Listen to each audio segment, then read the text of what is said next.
Mr. Trump's statements and tweets.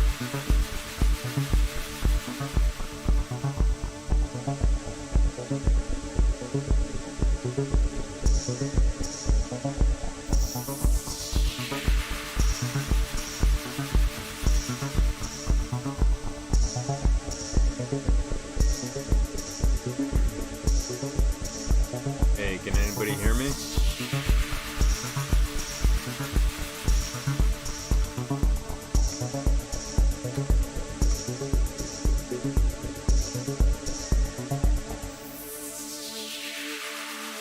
How's the sound if you can hear it?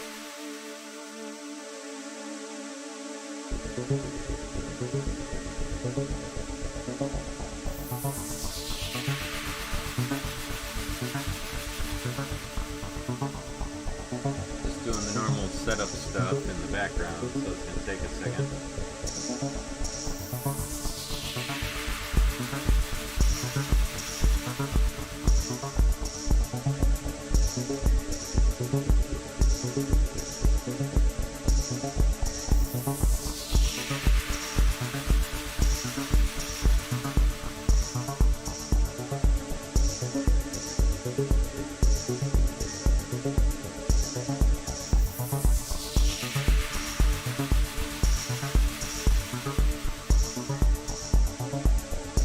You can hear us or hear me? That's good. How's your day going there?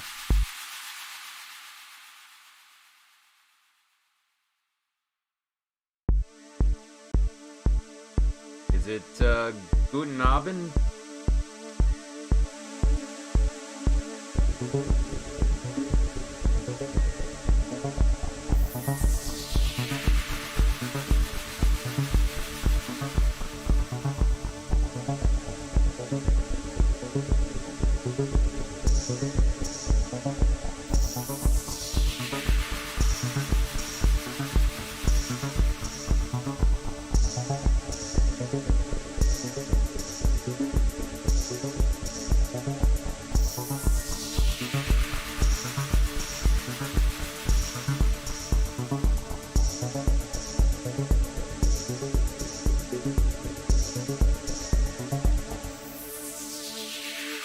Music's a little loud. It'll be ending in just a second. Hang on, let me see if I can make it softer.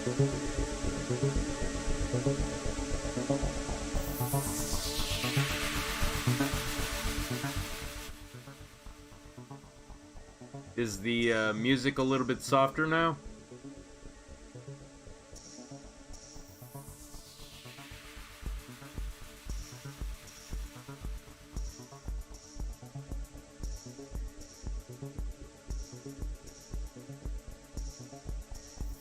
Yeah, I'll be in just 2 seconds. I just need to finish setting things up here.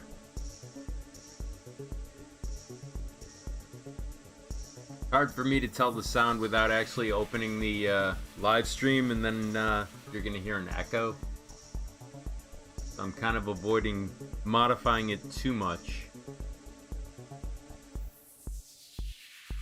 Yeah, I just brought the dBs down on it.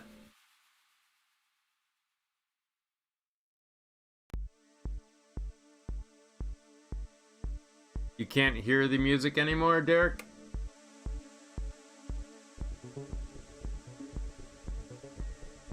Well, in a second I'll be jumping in. It's just I'm waiting for something to finish over here so I can actually show it to you. Or try it. I've never actually tried it.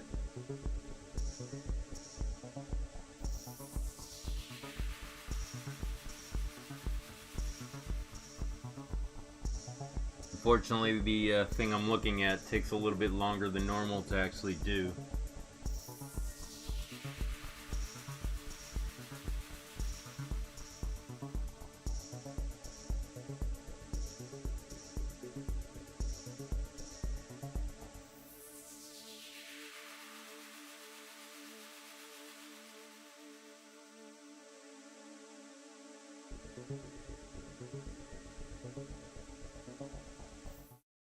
Okay, so got a question last night that I didn't understand what they were asking.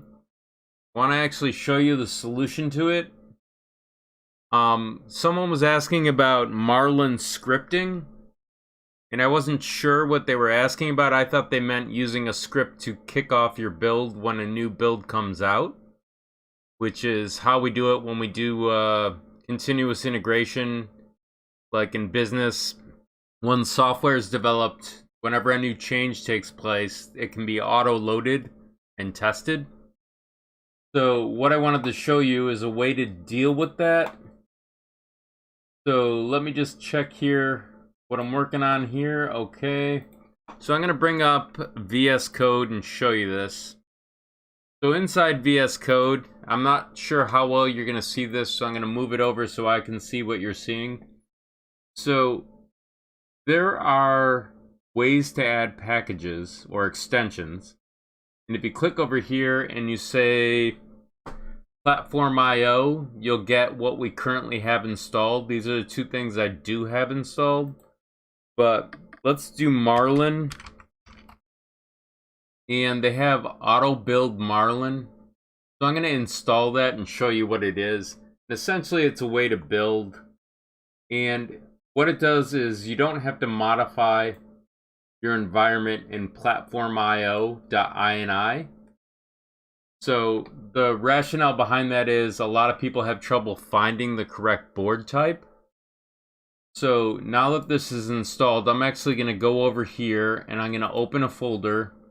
I'm going to go to my downloads and open my Marlin and select that. Actually, I just opened it incorrectly, so let me close out of that real quick. So I'm going to close the folder. I'm going to go back. I'm going to say open folder. Now you don't see the pop-up that I see. So let me see if I can show you a better way to see this. So here's what I'm actually seeing. So I'm going to go to my documents, or excuse me, my downloads.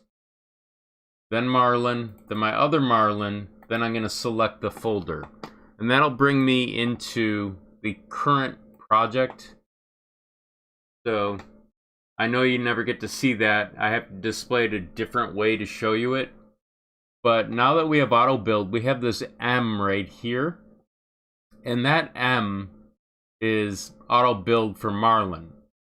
So currently the configuration, if we look real quick in here for config.h and we do a search on, we'll say motherboard. Excuse me. I'm searching on the wrong screen here. Sorry about that. So motherboard, we have our current default ramps configuration. And inside the ramps configuration for Platform IO, it has a default environment for the Mega 2560 chipset. So if we want to build this with auto build, we can click over here, then click on show the AMB panel. And inside here, you can see that there's a bunch of information about your current build, such as Marlin firmware, who configured it. So some of these things I'll show you how to make the changes to the setting. But let's try and build it for our chipset, which is the Mega 2560. This, I believe, is an older version. This is probably ramps 1.3, but I'm guessing. So we'll just click build to see if it works. So currently it looks like it's building. This is one simple way where you don't have to modify the platform io.ini, but we're going to test it in a second. So I'm going to actually click on clean, and then I'm going to go back to the Marlin. So I'm going to go to source core boards.h. I'm going to search on SKR, and we'll just pick one.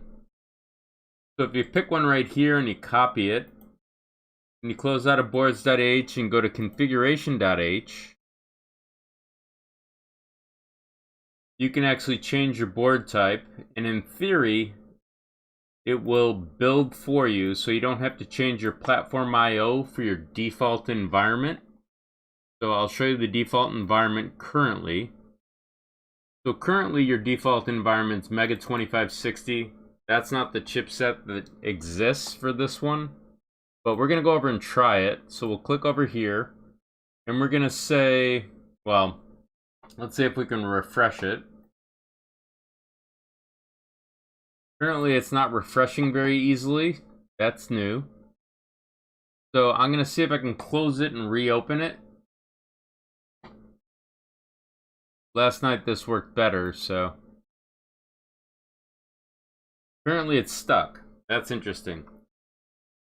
So let me see if I have to do save on configuration.h or beyond configuration.h to do this. So it looks like I might have to do save. Let me go back here.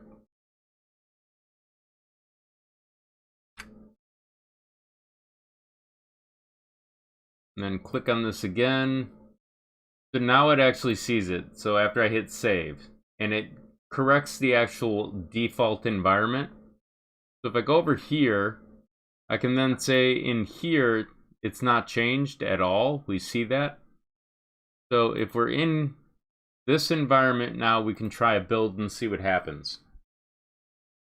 So it looks like it's actually building, and that's kind of nice. We don't have to figure out what our chipset is because it already knows. It probably even knows for the SKR Turbo, so we can try that out real quick. So I'll let this finish. So I'm going to do a clean because it's already done. And then I'll go over and I'll change this to the actual type for the turbo. So I think it's just _ turbo, but I like to double check. So source core boards.h. Down here is the turbo. So I'm going to copy that. And I'm going to go back to configuration.h and paste it over it, and we'll see what happens. I'm going to click here. Probably not going to show up as turbo. So we'll go back to configuration.h. We'll hit save. Then see if we can reopen this. And now it says turbo, and it picks the right chipset. We know that works. Over here, there's some new stuff that they have for configuration, but there's nothing in the tool that you can configure yet. So it's got some missing capabilities, we'll say. But I'll click build for now, and then we'll try change just to see if it shows up. So like configured by, and we'll change the bed size to see if it detects it. So if you were to click on here and go to configuration.h, you could search on, well, let's go up here and first change our config. So there's a configuration setting here. Let me see if I can find it real quick. I think it's right around here. I'm just probably not seeing it because I'm talking. So we'll try the config thing. So we'll go some guy, and we'll leave that out for now. We'll hit save. We'll go back over and see if it changed. So it says some guy, so we know where that information's coming from. Let's try the next thing, which is the actual bed size. So we'll search on bed size. And this one might take a little bit of effort. It's probably bed _ size. There we go. And we'll change this to 300. And let's just go back and see if it changes. So the bed size didn't change, so we'll have to save again. Last night this was actually changing on the fly, so I don't know what's going on, but that's okay. So let's go back in here, and now the bed size changed. So it's an easier way to build if you don't know about the platform.io.ini file. Other than that, it's more of an extra step, I think, but that's what the auto build was that they were referring to. And I didn't understand that that's what they're talking about. I was thinking about at the command line prompt, you kick off a build. That's how we normally do it. So let me see if there's any questions. Let's see what we got going on here.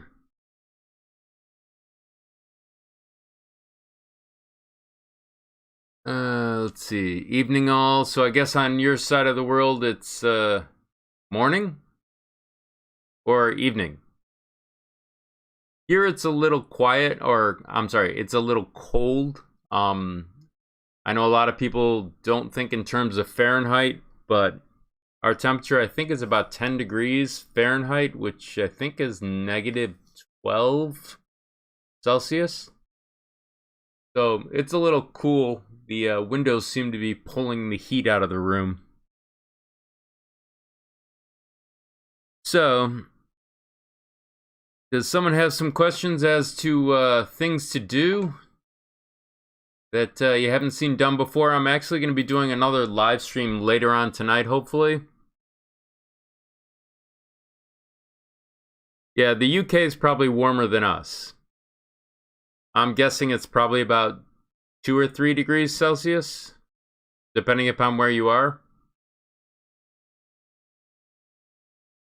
But tonight I have a plan to try out with a user in Australia. I'm going to be walking him through how to build his printer. Or, I'm sorry, change his motherboard in his printer. It's Ender 5. So around 9 o'clock p.m. Eastern Standard Time, I'll be calling Australia, I hope, and hopefully being able to do this. Otherwise, we might have our times confused, and he meant Saturday meaning Friday my time. So we'll see if it gets confusing. Oh, it's about 1 degrees? Yeah, that's a little cold. Not freezing, but it's cold. But which type of boards does everybody use, and what do they think of them? Do people use GTRs? Do they use SKRs? Do they use SKR Pros? Anybody want to tell me what they're using? I know there's probably like a 7-second delay between me asking the question and hearing an answer, so I kind of have to babble in between. Okay, well, I guess I'm going to start talking about end stops then, because that's an easy subject to explain. I just have to dig some equipment out here. But I get a lot of questions about end stops and checking to make them work.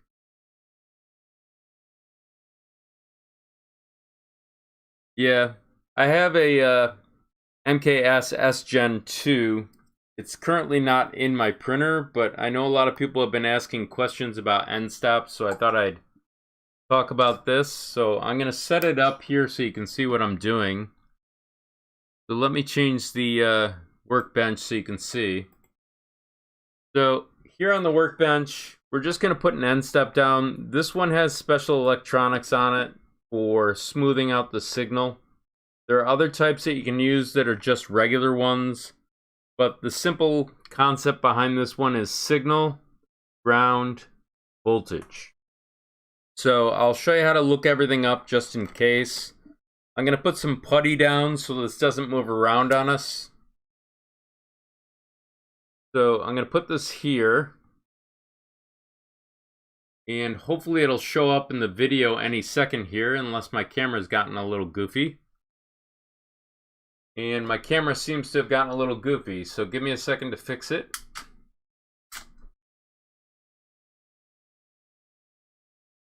Hang on a moment here.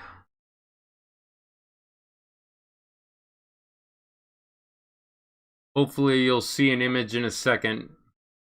Apparently the camera froze up. I don't know if it's a cable, but there's something that you'll see in a second. Or I turned off the USB and didn't know it. So I don't know if you're hearing a ding or not, but I'm not seeing my actual thing here. So, whoop. Give me a second to fix that.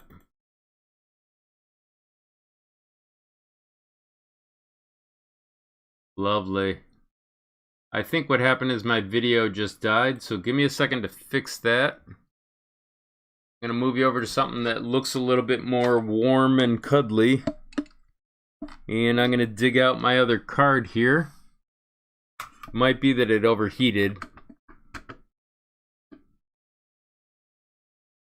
So let me try this one real quick.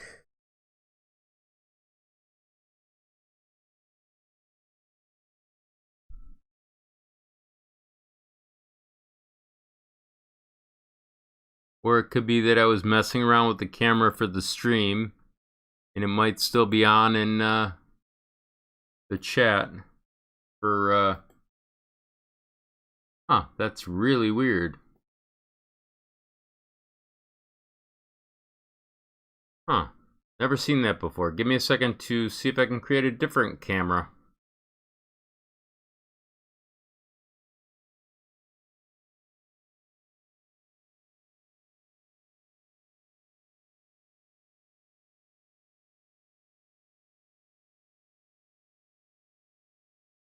Well, let me see if I can close down what might be causing it to grab for something else.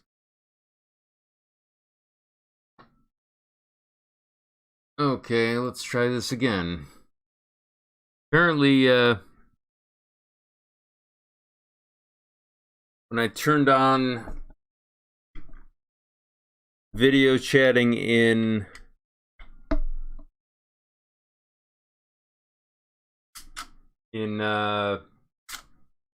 Discord, I may have disabled my camera somehow. So now I'm trying to figure out what's going on here on the fly. And it's not working out very well. Never seen this happen during the stream before.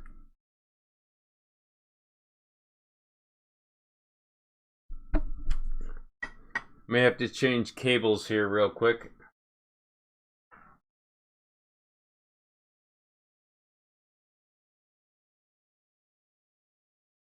I just had to find the other cable.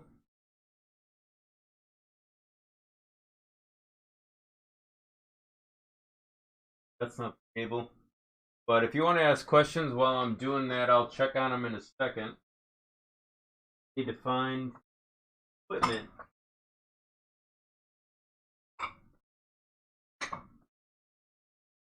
Very interesting.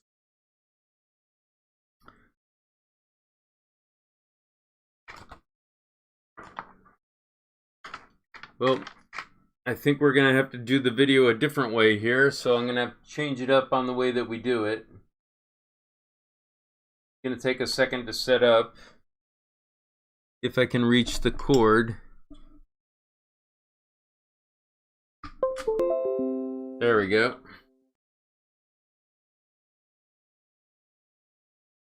It's going to take me a second to bring this up.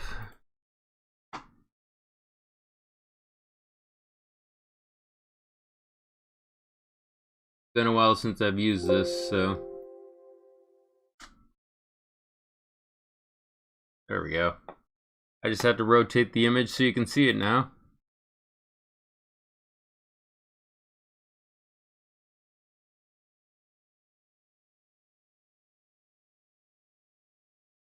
There we go. Now let me see if I can bring it in here so you can see.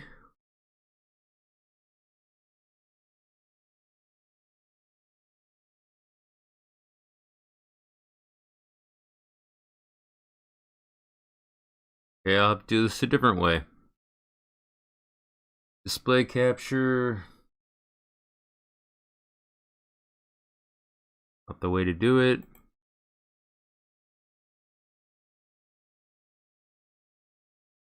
gonna be Windows capture.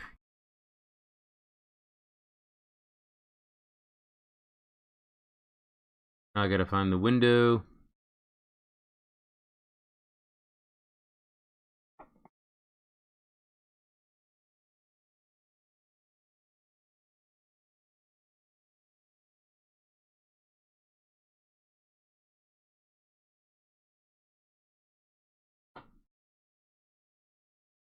That's awesome. It's not working as planned. See if that's a different application. Remote Live. Well, see if I can find that window.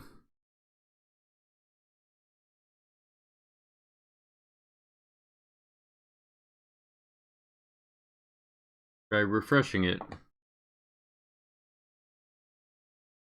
There we go. Now I just have to adjust this so you can see it.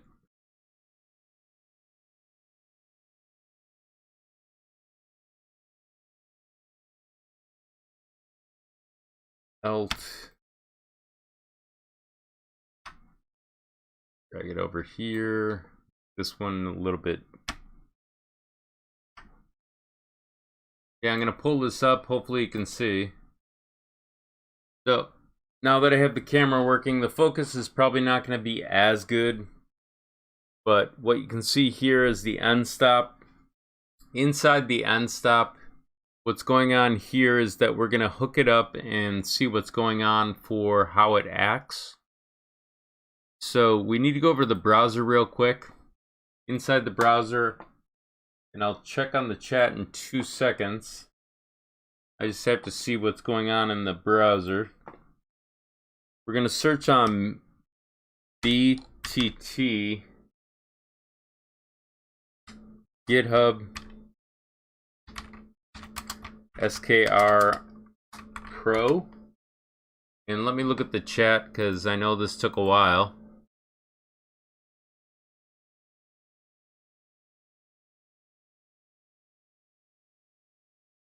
Okay, so what's going on is we're going to go over here to the browser.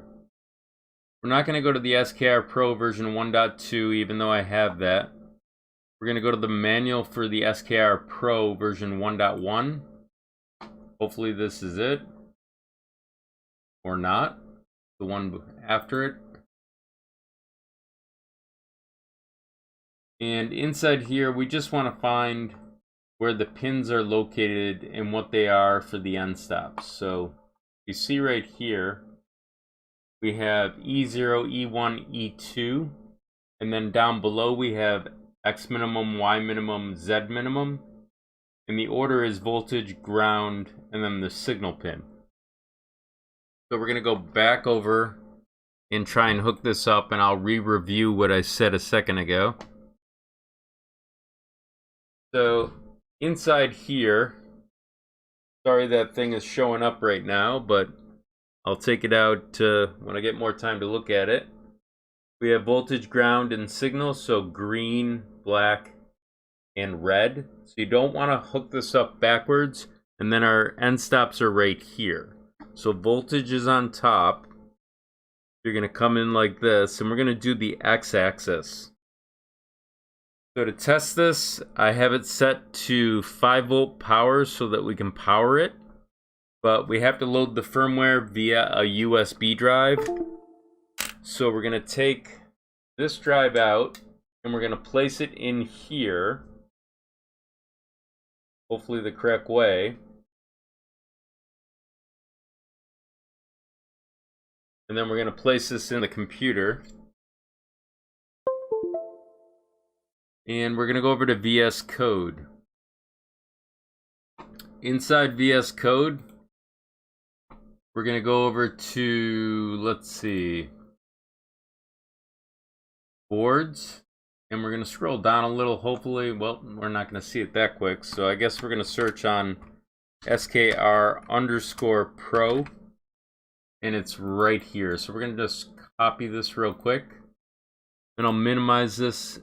And we'll go over to the configuration.h, search on motherboard, and we'll paste it over the turbo board.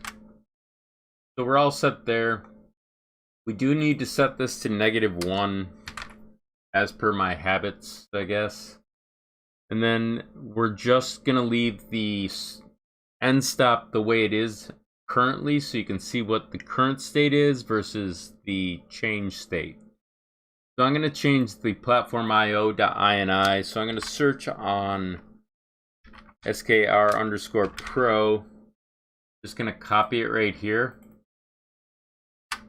Then I'm going to scroll to the top and change the default environment to what our actual chipset is. And then I'm just going to build with the checkbox right here. And I'll check on the chat real quick. Yeah, my camera apparently got very stuck. It normally works normal, but I had it on for about an hour or so messing around with the Discord chat. I was trying to set it up for video. And apparently it's not working well. So that was something for tonight. But since it's built, now I'm just going to grab this and move it over. So I know a lot of you have already seen me do this, but all you're going to do is right click on .pio. You might not see the whole thing. It says reveal in Explorer.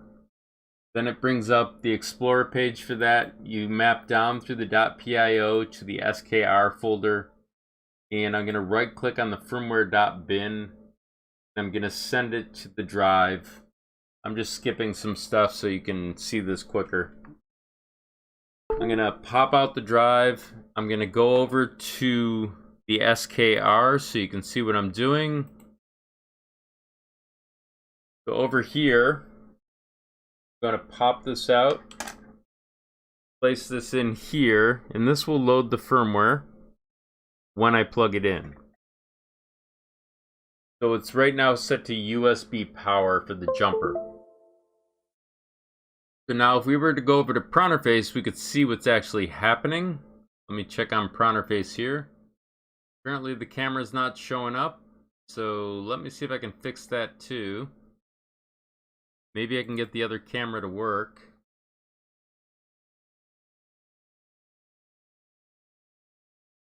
Two seconds here. I think one's overriding the other. A reboot may fix it, but obviously during a stream I'm not in the mood to reboot.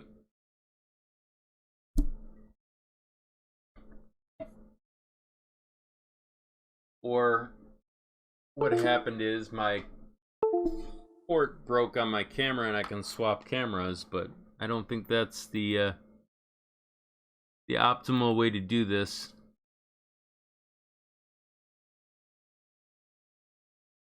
Or I could delete that program. Hang on a second. Well, no, if I delete it, you won't see anything. So let me import this actual window in the other one.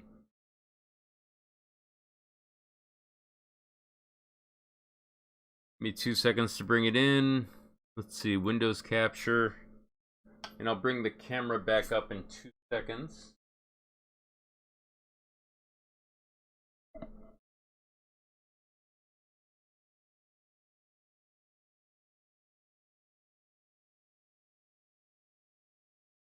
I may have to resize this, so this might be a little goofy.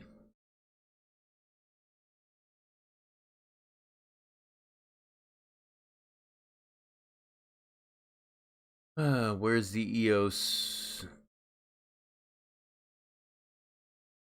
Let's try this instead. Doesn't like that.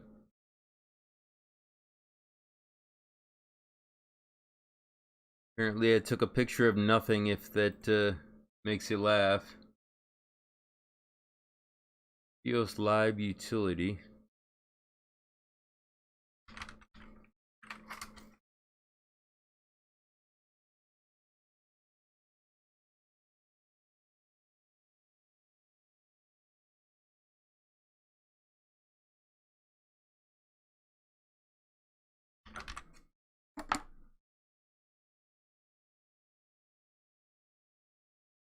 Waiting for it to start here. Well, I guess we're not going to be able to show you that at the same time. I'm having camera issues. So what I'm going to do is I'm actually going to actuate the end stop after we connect in Pronterface, because that's what we're actually talking about. So I'm going to click on here, and I don't see it. So I got to pull up the device manager to see where it is. Guess I picked a bad day to make edits on my computer. So I'm going to go to the port. It's port 5 in device manager. So I'm going to change this to 5 and connect. And now it's online. So I'm going to do an M119. And as you can see, everything is triggered. So now I'm going to hold down the end stop with my finger and do it again. And now it says open, so it's the opposite of what we want. So to fix this, we're going to go over to VS Code, and I'll show you how the fix should work. Give me a second to get to it. Oh, looks like another thing broke. There we go. So VS Code. Inside VS Code, I'm going to go over to configuration.h and I'm going to search on invert. And what we're going to do is we're going to change the logic here for that from false to true. And then we're going to rebuild and reload. So I'm just going to build and power down the board for a moment.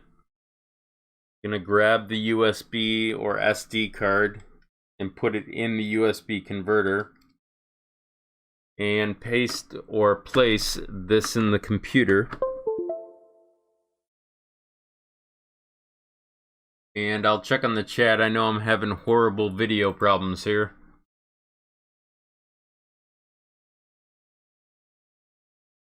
Yeah, a lot of people come in for interesting tips. Apparently today I'm having just as much trouble as last Saturday.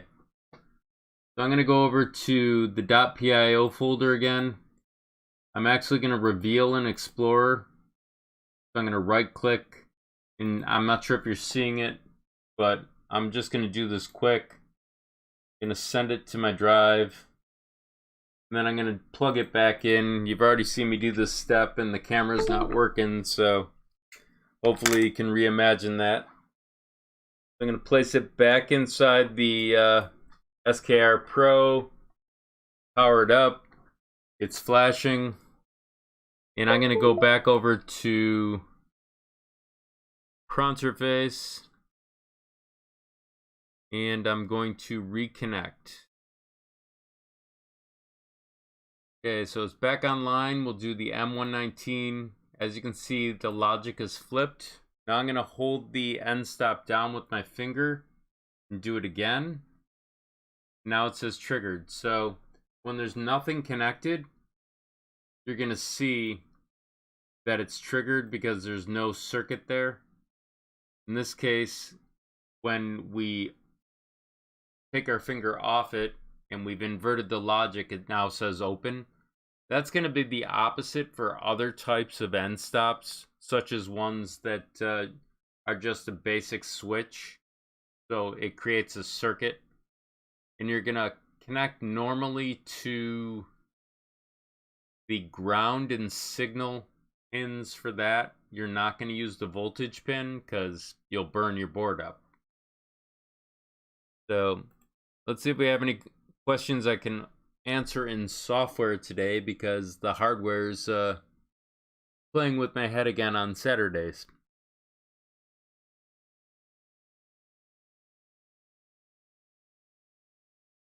Yeah, the camera today is misbehaving a little bit. I went into Discord to try and set up a video chat and disabled something in OBS, and now I've lost both my camera and an easy way to show you stuff. So let me see if I can bring the camera back to life here. Actually, the camera might have an issue with power. Let me try popping the battery.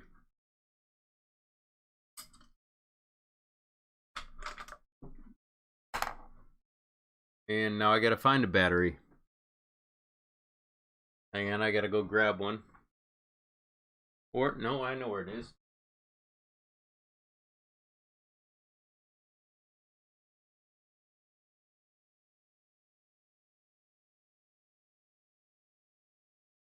Let's see if this battery helps.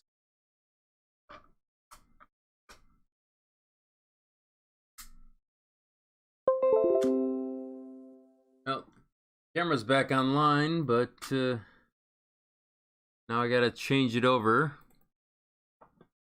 There might be a problem with my power supply, I'm guessing. No, it wants to use the EOS utility. But you can see it now, hopefully. Yep, I can see it. I'm pretty sure you can see it. So that looks good. It's really tiny. I might be able to make it bigger, but for now, we'll just leave it alone. Let me see if I can zoom in maybe. We'll just leave it.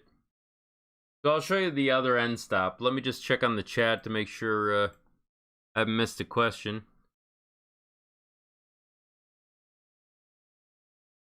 So Core XY printers, when I hear that, I'm not sure always of the configuration because I haven't worked with one. But let's look it up real quick in the browser. So if I go over to the web browser and I say Core XY, this will give me a visual of what's going on, hopefully. So Core XY is slightly different in the way that it's wired with cabling. So it looks like there's the Z stepper, which is one motor in the center. Let me pull up a big picture of it here. Let's see if we can find a good one. So let's see if I can go to it.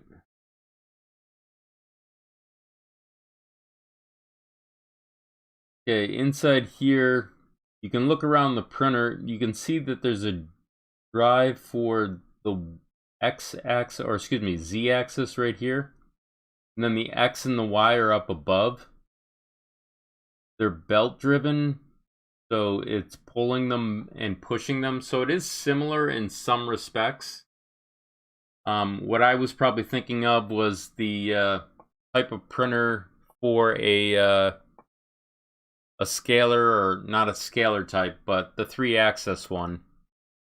I can't remember the name right now, but let's go back to what I was doing over here. So I'm gonna put in another stepper. Let me just improve this, hopefully.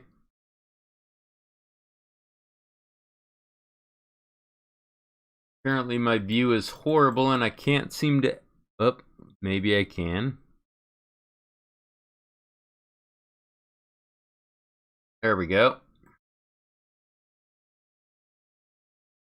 Normally don't do this on the fly. So, let me show you what the other type is. This is another type of end stop, has zero circuitry. So I'm going to power the system down. I'm going to pull this out and I'm going to run the cables over to it. And notice how I have black and red. I'm going to put the black on ground, which is over here, and the red is going to be signal. So it's going to look like that. So I'll move this over so you can actually see it. Let me get this one out of the way.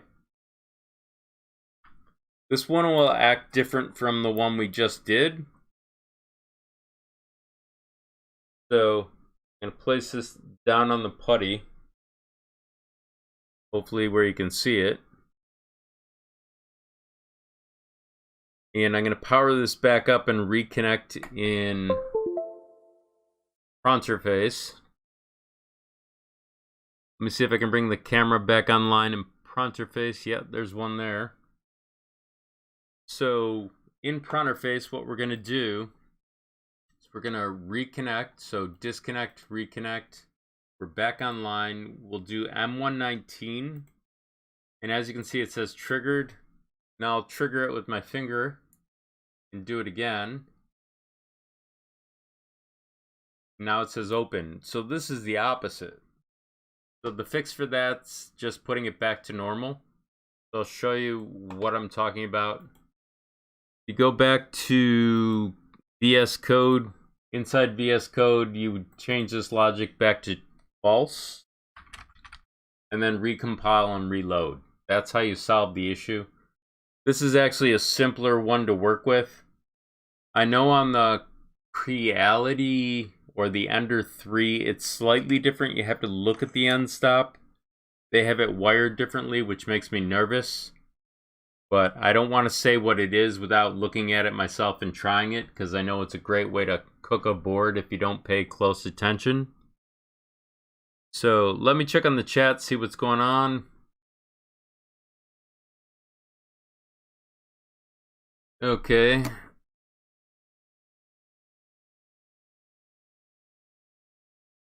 Is RatRig open source? I've actually never heard of RatRig. I could probably search on it. Just give me a second. I want to see what it is before I search.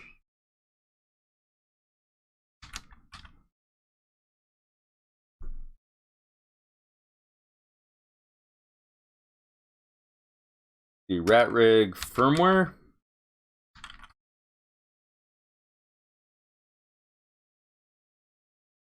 I'm not sure if RatRig's a firmware or a type of board. It looks like a Duet 2 with Wi-Fi. I'll show you what I'm talking about.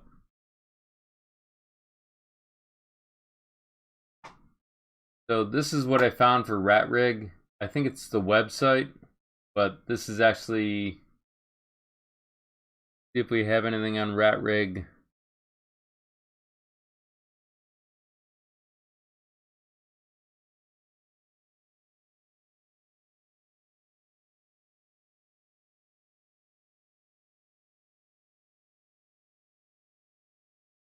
Well, it looks like, I'm not sure what they're doing. It may be a firmware, but I've never heard of it.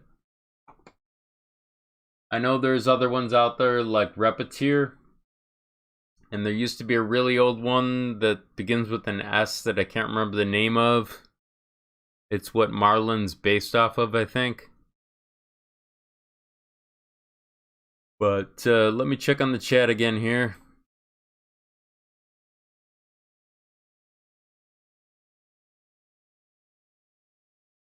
Yeah, you're welcome. I mean, most of the reason that I do the actual video streams is just to help out with problems where people come across things that they might not have experienced themselves. So I try and walk them through what I know. But that board that I was talking about yesterday, I'm a little bit nervous about using it. So I may change to a different board for the actual flashing, because the firmware that I looked for, or the software to run the actual firmware load, doesn't look very intuitive or easy to find. So I might use a different product that does something similar, but the logic's still the same. But that's on order, and that won't get here for 2 days or 3 days. The V3 is coming out for what? Is that a type of printer, or is that a type of motherboard?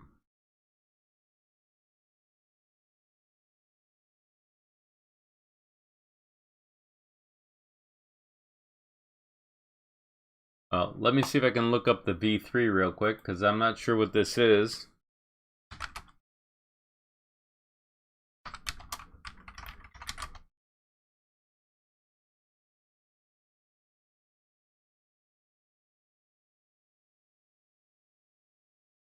All I'm seeing is assembly guides for stuff. Oh, the Creality CR10 V3.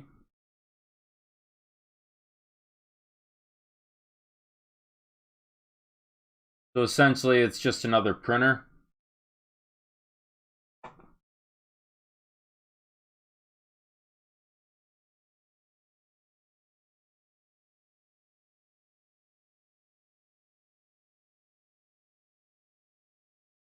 What do I think is better, capacitance or BL Touch? My real opinion versus the opinion you want to hear is that I don't use either anymore. Essentially, the reason I don't use them is because I level my surface as best I can and avoid using them, because the motors get a little bit strained for the Z-axis, and it moves up and down across the surface the entire time. But I understand other people use it. The capacitance sensor, I stopped using that when the wires started to melt for one of them, because you have to use thicker wires. So that one makes me nervous. And then there's the inductive sensor that does work, but I basically don't use it for leveling. I just level the surface. And so leveling is an art within itself. If you have two Z motors, you want to level the X carriage plane first with a little leveling device that I might have laying around here someplace, unless I brought it to work. Let me see if I have one available. I might not, but it's a very tiny bubble level, and I just put it on the rails, and I make sure that it's level to the actual print bed, and then I level the surface to that, and then I print a square outline to level a little bit closer.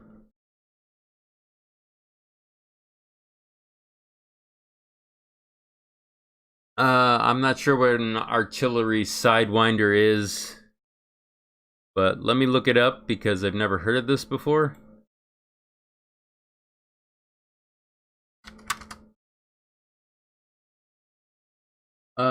An artillery sidewinder is a type of printer, I think is what you're trying to say to me. And I'm trying to look at the front and back to get an idea of what it is. Looks like it's driven by two threaded rods from the pictures I can see, and that there's no polish rods on it. Is that what you're talking about? Essentially, yeah, for leveling that, you're gonna level with a bubble level or a it's like a ruler with levels in it you could use on it too.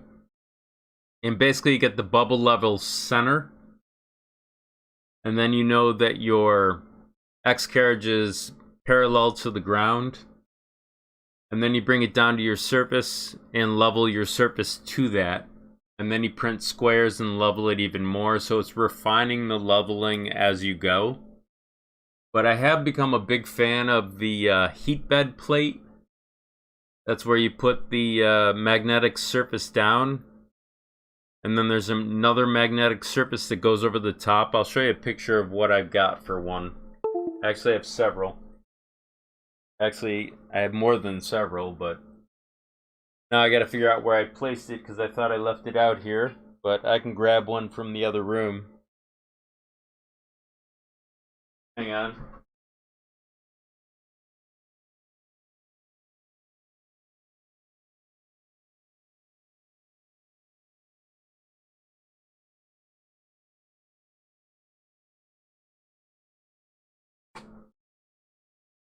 So this is what I started using all the time now. It's a magnetic surface. On the bottom you have a magnet, and there's another one it attaches to. And then I print on this, and when I'm done I can lift it off and bend it to get my print off my surface. It's a little hard at first if you've never used one. If you've noticed, I've kind of scuffed up the surface over here, but it's still printable. It flexes a little, so you don't need to be perfectly level. You can actually kind of grind into the surface if you want. They're about $12, I think. I have to look up the price. But it's one of my favorite things that I wish I had affiliate linked years ago. But let me check on how much it was when I got it and which one it is. Apparently I can't pull up my web browser very easily now. There we go. And funny thing is, I thought I knew how to use a computer. Let's see, orders. I'm just checking where I ordered this. It was within the last month or two. I've been using them for about 2 years now. Or no, year and a half. But before that I used Borsca Silica glass. And basically you had to be super level to actually print on it. And in order to actually get it to work, you would also have to put a, what is it? Elmer's safety glue down. It's kind of use when you're a kid to bond paper things. Wow, it was a long time ago since I ordered this. Okay, so it was the Creality 3D upgrade magnetic bed surface plate sticker, and it's Ultraflex. So there's two pieces to it. I'm just showing you the top piece. The bottom piece, actually, you have to wet set on your surface. So if you have a metal surface, you spray it with Windex, and then you lay it down flat. It'll move around on the water underneath. Then you take a credit card and squeegee out from the top the water underneath, and that's how you get it to lay flat on the surface in the position you want without bubbles. And then you can use the top piece to adhere to it. So let me check on the chat again here. So how many people use MKS, GenL, or MakerBase products? Because I don't know what everybody uses on the other side. I just know that I get lots of questions on everything.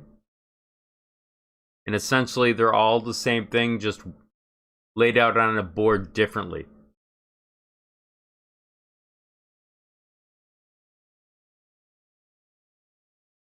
Okay, well, tonight, my plan, if my camera works, well, I may not need my camera, is to walk a user in Australia through how to build or change a motherboard for their Creality 5, I think it is, or Ender 5. Essentially, I don't know what's wrong with this printer. But the motherboard's broken, so he decided to substitute in, I believe, an MK, or what is it, an SKR 1.4, or possibly another type of board. And so I'm seeing if I can actually walk him through it within 2-3 hours from beginning to end for the swap. It should be a lot quicker than that, but from my perspective, my hands aren't involved. But it's something new that I thought I'd try for a live stream. And it'll be both on, Twitch and YouTube at the same time. So if you miss it, I prefer you watch on Twitch because I'm running an experiment to see how big I can make the Twitch channel. But it'll be on YouTube as a backup if you miss it, or if you're not awake at that time. It'll be in the live stream category. And for people that don't know, I've pointed this out before. Let me just reopen it real quick here.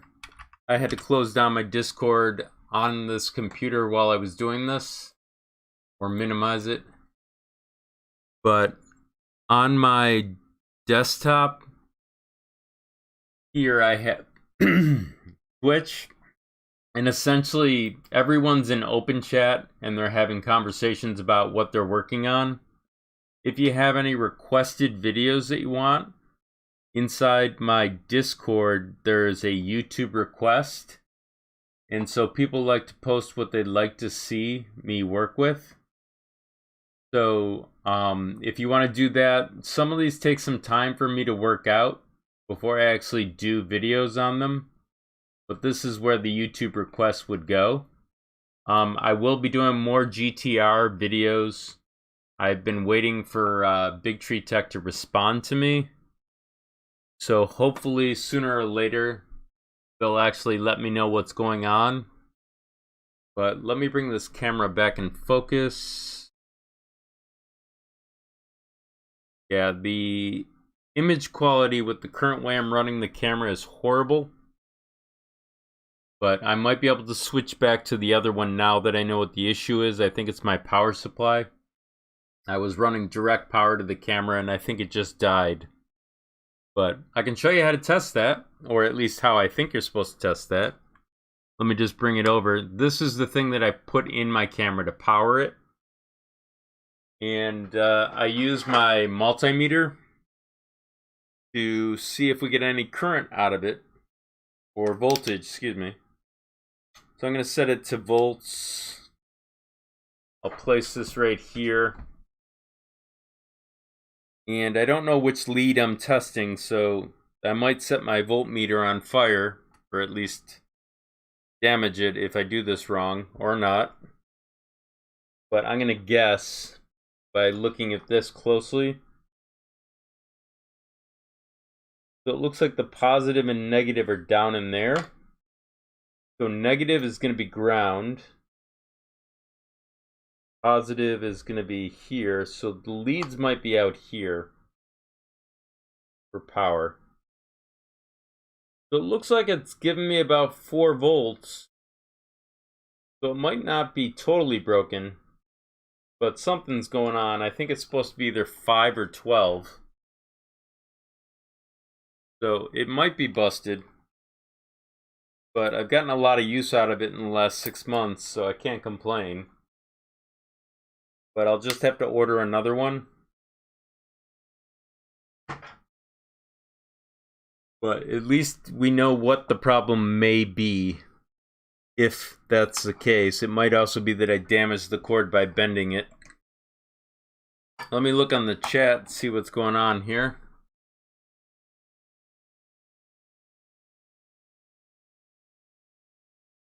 Let's see. When trying to configure the Marlin for MKS Gen L version 2.1 with TMC 2209s in UART, I want to define the debug for the drivers. So in advance, you want to do driver monitor status, and you also want to do TMC debugging. Sanders, if that's what you're asking, or Sander. Pretty sure the error is here, since if I comment it out again, it does compile. Do you have any ideas on what would cause this? Don't have the exact error code. Was on my other computer. Okay, well, there are 2 things you need to uncomment in order to use debugging for your steppers, and I'll show you those. So if you go into VS Code and you go to the Advanced tab, I search on TMC debug. So let me go to the Advanced tab here. Sorry, I'm a little behind you guys only because I have to change between screens. So if you search on TMC underscore debug, there's 2 places where you need to do that. It says requires TMC debug. You're going to remove the comment here, and then you're going to search on the TMC debug again, and you have to do it here. And we can test that out. I just have to change something over here for the stepper. So I'm going to search on A4988. And inside here, I'm going to change one of the drivers just so that it hopefully doesn't freak out. So I'll change it to the TMC 2209. So when you go to click compile, this should in theory compile without an error. If it does error, you can always do a clean with the garbage can, like I'm having right now. And I just clicked on something funky, so let me do this again. So that's the clean, and let's try this again. I also might have something else messed up and I don't know it. And I heard some kind of beep from my computer that I gotta check on. Let's see if I can check this way. Huh. Anyways. Apparently something got all weird on my side and I don't know what it is. But there's the compile. If I were to drop that on the board, I could probably show you this real quick. So I gotta set up the board for TMC steppers. So I'm gonna transition over here. Hopefully I won't set this board on fire like I did last week. I'm going to pop out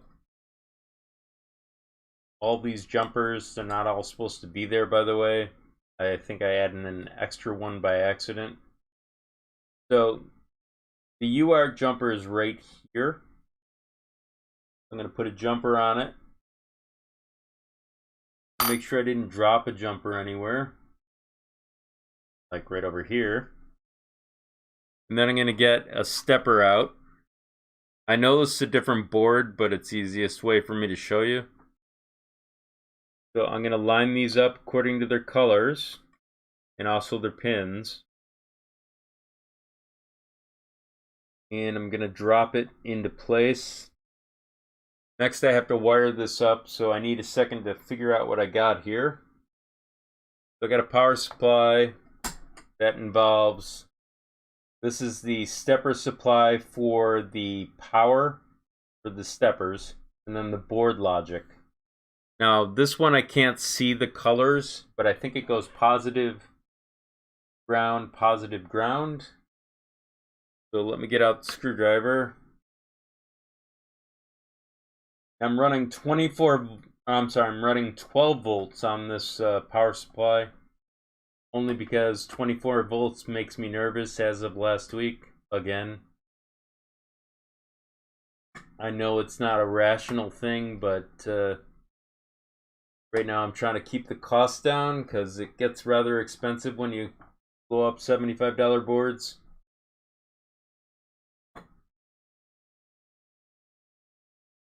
That one. I'm going to check in the manual before I put any power into this.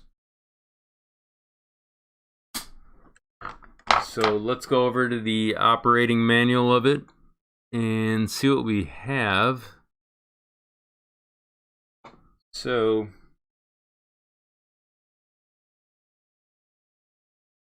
BTT, SKR, Pro, GitHub.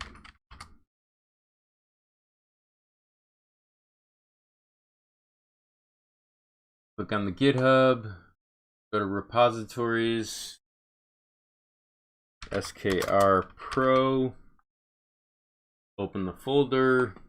Hopefully it's the right manual this time. Second one.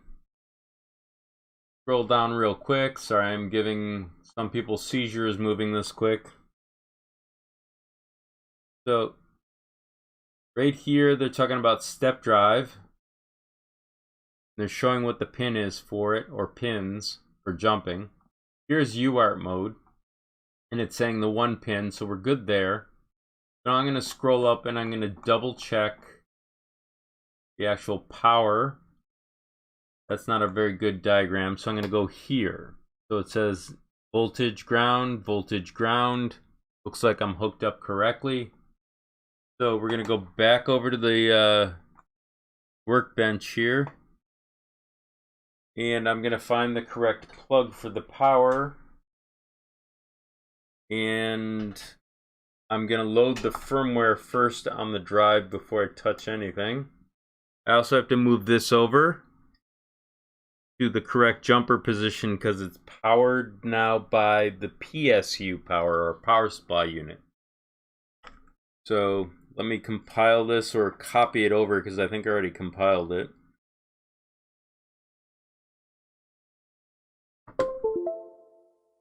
So I'm going to go over to VS Code. Let's see if I can put this in an environment that you can see what I'm doing. Okay, so over here, what I was doing was I right click and I go to Reveal in Explorer. That goes to the .pio folder, then the build folder, then Bigtree Text, SKR Pro. And then down at the bottom, it says when the last build occurred, which was about 5 minutes ago. So I'm going to right click, I'm going to say send to, and I'm going to send it to the USB drive. And I'm going to minimize that, and I'm going to go back to the desktop so that you can see what I'm doing. Pop out the drive. Currently you can see a cord right now.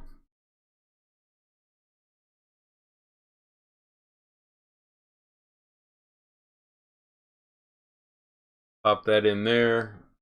Pop that in there. There's no power. I've been warned that 2 different ground planes might be the issue with my power. My computer's on a different ground than this. So that may have been the reason for last week's sparks, or at least that's the theory that's been floated. So I'm going to plug this in and hopefully no sparks. You can probably see the flashing light. It's green, but the current way that I have the camera configured makes it hard to see. So I'm going to go over to Pronterface, and hopefully you won't see sparks. I'm going to connect this, but unfortunately, fortunately, it's correct port. Excuse me. So I'm going to type M119 and press enter. And as you can see, the end stops are there right now. We didn't set up sensorless homing at the moment, so that's not going to be an issue. So what I'm going to do is I'm just going to move the axis a little so you can see what's going on. Or at least hope, well, the axis doesn't move very well when you don't connect the motor. So I'm going to pull the power for a second. I'm also going to pull this power.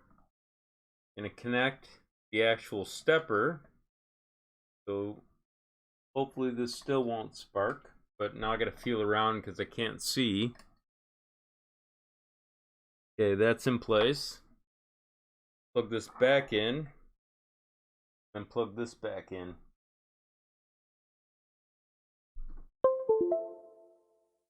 Okay, I'm going to reconnect by disconnecting and reconnecting. Now I'm going to try and move the motor.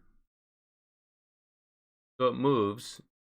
Now I can show you the G code, which is M2 something. Let me look inside the file. So I'm going to go over to VS Code for a second. And we're going to go to the Configuration Advanced tab. And it's M122. Shows the status. We'll go back to the Pronterface. And we'll try this. So M122, enter. And right now it says the one that we have is connected and it's giving us debug information. So if we were to move this around, maybe we'll see something. Notice how there's a change when I move back and forth. I'm not going to home it without sensorless homing, so at least you can see how it's working. So I hope that answered your question. I'm going to de-energize the system real quick.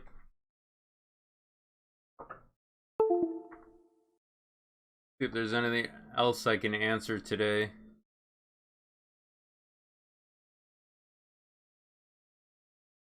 Yeah, the concept's the same. The board hardware architecture will be different, but they're made the same by the pins file that organizes them in a similar manner.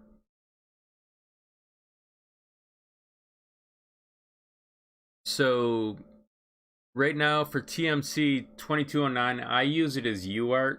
I've never used it as SPI. There's a 2130 for SPI, and there's also a 5160 for SPI. There also might be a 5130. And then there's a new chip that I haven't used yet. Maybe I should use it now. This is from, well, I gotta find it. Let's see if we can give it a try. Similar concept. I'm not sure how it's set up. Actually, I can't find it. But I have the BigTreeTex version, which is, what is it, the 226? Someplace around here. But is there a particular video or way that you want me to film videos in the future? I know a lot of people are upset that I can't close caption these videos quick enough. One of the issues that I run into with live streams is that the video closed captioning in the language that I'm speaking takes days. So usually by the time it is finished closed captioning, it's like midweek. So I usually don't work on it until the weekend. but the videos that I make that are smaller in time are easier to close caption. And so I've been doing those in 120 some odd languages, but I'm trying to figure out a way to do that more efficiently. So in the next couple of weeks, the pace at which I do it may increase if I can get the script running. But that's something that is in the background details that you never see, but maybe I can show you what's going on. So when I do a video, I actually have to pull one up here so you can see what I'm talking about, and hopefully not accidentally watch it while I'm doing it. So I think this video right here will give you an idea of what I go through in a video. So I'm going to show you what's going on and why it takes me so much time. So if I go over to my desktop, when I go to do subtitles, in this case I'm going to just duplicate it, continue, and I assign it times. I have to go through each one of these lines and correct how bad my speech is, or make it so that it's understandable. Once that's done, I can click publish. So then the process looks like this. I go one language by another and then translate. And this takes about 30 minutes going through all of these if I'm having a good day. I'm trying to make a script that automatically does that part for me. So that's why it takes me forever to do these. So on my normal videos, they're a lot quicker. So I've just shown you behind the scenes a little bit too much probably, but I wanted you to understand why it takes a lot of effort. So, does anybody else have any questions? I'm going to probably wrap it up early today so I can try and prepare for tonight, where my camera hopefully works and I can see their camera. It's probably going to be at 9 o'clock if we connect tonight online correctly. If not, we might have to do it next week. But the connection is going to be on the fly, so it's probably going to be about as good as you've seen it today with the camera and me. But hopefully we can show you something that's interesting, or at least see what the problems are for upgrading. And obviously I don't own that particular printer, but we'll talk about, you know, how to deal with problems that I can see from a distance. So if you guys are awake at 9 p.m. Eastern Standard Time, hopefully there'll be something working. If not, we'll have to try and do it another week. I want y'all to take care. And thanks for giving me the time and subscribing and liking to my videos. I'm also grateful for the people that have been subscribing on Twitch via Amazon, and also the super chats. They're greatly helpful in that it helps me offset some of the cost of doing these tutorials. So thank you very much, and I'll talk to you a little bit later today, hopefully.